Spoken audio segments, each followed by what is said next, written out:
Hi hello నమస్తే welcome to our channel మనం TV నేను మీ శాన్వి ఈరోజు మనతో పాటు మన స్టూడియోలో ఉన్నారు సీనియర్ పొలిటికల్ అనలిస్ట్ అడ్స్మల్ శ్రీనివాస్ గారు. మరి ఆయనతో మాట్లాడి ప్రస్తుత రాజకీయాల గురించి తెలుసుకుందాం. హాయ్ సార్, నమస్తే. నమస్కారం అండి. సో ఇప్పుడు చూసుకుంటే సునీత గారు షర్మిల గారికి ప్రాణహాని ఉందని వాళ్ళంతటా వాళ్ళే చెప్తున్నారు. మేము మా ప్రాణాలకి తెగించి ప్రచారం చేస్తున్నాము అంటున్నారు. నిజంగా వాళ్ళ ప్రాణానికి ప్రాణహాని ఉందంటారా? అంటే మన రాష్ట్రంలో ఉన్న పరిస్థితులు చూస్తే వాతావరణం భయవేస్తుంది చాలామంది. ఎందుకంటే వాళ్ళు పోరాడేది మామూలు వ్యక్తులతో కాదు. మామూలుగా చూసుకుంటే కూడా వ్యక్తులుగా ఒక వ్యవస్థతో పోరాడుతున్నారు వాళ్ళు. ఆ వ్యవస్థకి ఆ ప్రభుత్వానికి అధిపతి ఒక రాజకీయ పార్టీ, ఆ రాజకీయ పార్టీకి అధ్యక్షుడు అత్యంత క్రూర స్వభావం, అహంకారం, దురహంకారం, అతిశయం, కక్ష, కార్పణ్యం ఇలాంటి అవలక్షణాలన్నీ ఉన్న వ్యక్తితో పోరాడుతున్నారు. అటువంటప్పుడు ఆ వ్యక్తి గురించి మీకంటే నాకంటే కూడా వాళ్ళకి బాగా తెలుసు. ఎందుకంటే అతను మోడస్ ఆపరాండి ఎలా ఉంటుంది, అతని విధానాలు ఏంటనేటువంటి వాళ్ళకి బాగా అర్థమైంది. ఇప్పుడు సాధారణంగా మనం ఏం చేస్తాం, చీమ గరిచింది అనుకోండి, గబక్క నిలిపేస్తాం కదా. దాన్ని కూడా కొంతమంది చంపకరా అంటాం మనం. చిన్నపిల్లలు గబక్కన చీమలని పురుగుల్ని పట్టుకుని చంపుతుంటే, తూనీగలను గట్ట తోకట్టుకు లాగుతుంటే మనం ఏం ఉత్తరబాబు పాపం రా అంటాం. అది భూతదయ. సాధారణంగా ప్రతి మనిషిలోనూ ఉంటుంది. సాధారణంగా మన ఇళ్లలో నాన్ వెజ్ తినేవాళ్ళు కోడిని కసక్కని కోసుకు తినేస్తారు. దొడ్లో కోడిని పట్టుకుంటారు, కోసుకు తినేస్తారు. లేదా మాంసం కొట్టుకెళ్ళి నీ కళ్ళ ముందే కోడిని పీక్ కోసేసి ముక్కల కింద కొట్టేసి నీకు కవర్లో ఇచ్చేస్తాడు. శుభ్రంగా పట్టుకొచ్చి తినేస్తాం మనం. దాన్ని పెద్ద ఫీల్ అవ్వరు, కానీ దాన్ని కూడా ఫీల్ అయ్యేవాళ్ళు ఉంటారు. మాంసం తినేవాళ్ళు కూడా ఆ కోడిని కోయడానికి చూడలేరు. తినటానికైతే తినేస్తారు, కానీ కోడిని కొత్తనోడు బాధ వస్తుంది. వీళ్ళు మనుషులు చంపితే ఈ కోళ్ళని కోసినప్పుడు బాధపడని వాళ్ళు కూడా మనుషులు గాయపడినా, యాక్సిడెంట్లో చనిపోయినా, ఏదైనా ఉపద్రవం విపత్తులు వచ్చినప్పుడు మనుషుల మరణాలు సంభవించినా వీళ్ళందరూ గిలగిలాడతారు. హృదయ విదారకంగా ఉంటే కొన్ని దృశ్యాలు చూడలేరు. అంటే మనిషికి కోడికి వ్యత్యాసాన్ని గమనించుకుని మనిషికి ఇబ్బంది కలిగితే ఒక రకంగా స్పందిస్తారు, ఒక కోడి చనిపోతే కోడిని కోస్తే ఒక రకంగా స్పందిస్తారు. కానీ ఇప్పుడున్న పాలకులు రెండు కోళ్ళే వాళ్ళకి. కోడిని చంపిన ఎలాగుంటారో ఈ మనుషులు పీక్కోసేసిన. ఎందుకంటే మనం చూసాం 5 ఏళ్ళ నుంచి. ఇవన్నీ చూసిన తర్వాత అంతకుముందు కూడా కొన్ని మన ఎవరికి తెలియని కొన్ని దృశ్యాలు వాళ్ళు చూసి ఉంటారు, కొన్ని సంఘటనలు వాళ్ళు విని ఉంటారు, కొన్ని సందర్భాలు వాళ్ళు గమనించి ఉంటారు. కాబట్టి వాళ్ళకి లోపల గుబులు ఉంటుంది. గత ఎన్నికల ముందు వాళ్ళ బాబాయ్ గారు మర్డర్ జరిగింది, ప్రపంచానికి అందరికీ తెలుసు. కోర్టు మాట్లాడొద్దని చెప్పినా కానీ కొంతమందిని, అది ఓపెన్ డాక్యుమెంట్ కదా, దస్తగిరిని అతను స్టేట్మెంట్ ఇచ్చాడు, కోర్టులో ఉంది, దాని పేపర్లో పొంకాలుగా వచ్చింది, మీడియాలో నడిచింది కథనాలు. ఇవన్నీ ఆ సినిమా కూడా వచ్చేసింది, ఓ డాక్యుమెంటరీ వివేకం అని. కాబట్టి దాని గురించి అది చూసిన తర్వాత ఎవరికైనా ఎందుకు వచ్చిన కూడా బాబు వెళ్తాడు అనుకుంటాను. అదే కాకుండా అంత దగ్గరవాడు సొంత బాబాయ్ నిర్దాక్షిణ్యంగా కసిగా కొట్టి మరీ చంపారు. అలాగే రాష్ట్రంలో తోట చంద్రయ్య అయిన, నందం సుబ్బయ్య, డాక్టర్ సుధాకర్ బాబు,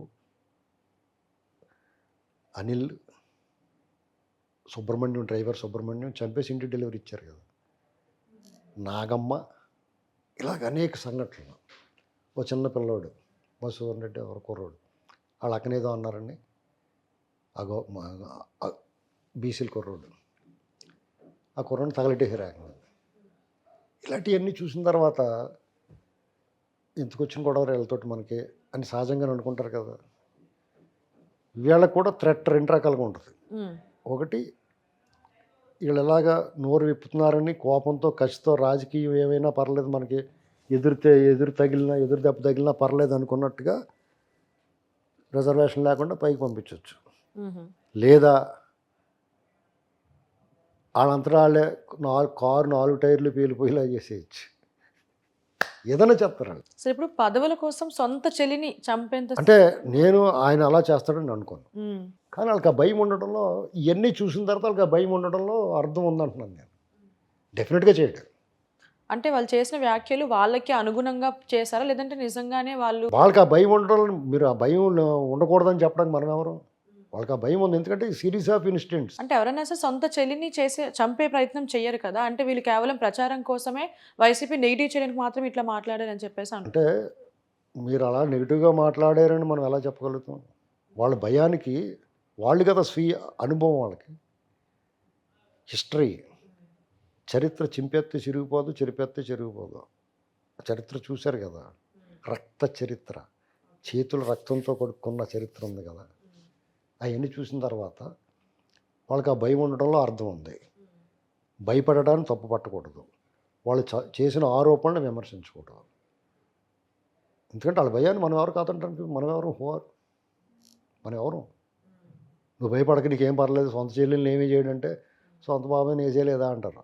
ఓకే, దానికి సమాధానం రెడీగా ఉంటుంది. కాబట్టి వాళ్ళే జాగ్రత్తగా ఉండాలి. ఇప్పుడు అక్కడ పాములు ఉన్నాయన్నారు అనుకోండి, పాము నేను పెంచాను కదా, పాలు పోసాను కదా, ప్రతి నాగుల చవితికి వెళ్ళి పుట్టలో పాలు పోసాను కదా నన్ను కరవకూడదంటే ఊరుకుంటుందా పాము? దాని జాతి లక్షణం.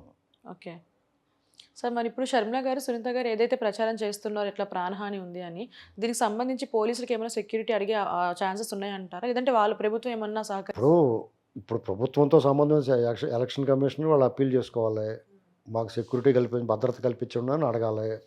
వాళ్ళు భద్రత కల్పించాలి, ఎందుకంటే వాళ్ళు స్వయంగా ఎన్నికల్లో పాల్గొంటున్నారు, ప్రచారంలో ఉంటున్నారు. మాకు భద్రత కల్పించండి అంటే కల్పిస్తారు, ఏమంటే కల్పిస్తారు. ఆ జాగ్రత్తలు వాళ్ళు తీసుకోవాలి, అప్రమత్తంగా ఉండాలి. వాళ్ళు క్యారేజీ భోజనం చేసేటప్పుడు కూడా చాలా జాగ్రత్తగా ఉండాలి. ముందు ఓ ముద్ద ఎవరికన్నా పెట్టేప్పుడు తర్వాత తినాలి. సో ప్రమాదం ఎటువైపు నుంచైనా రావచ్చు, ఏమైనా ప్రమాదమే.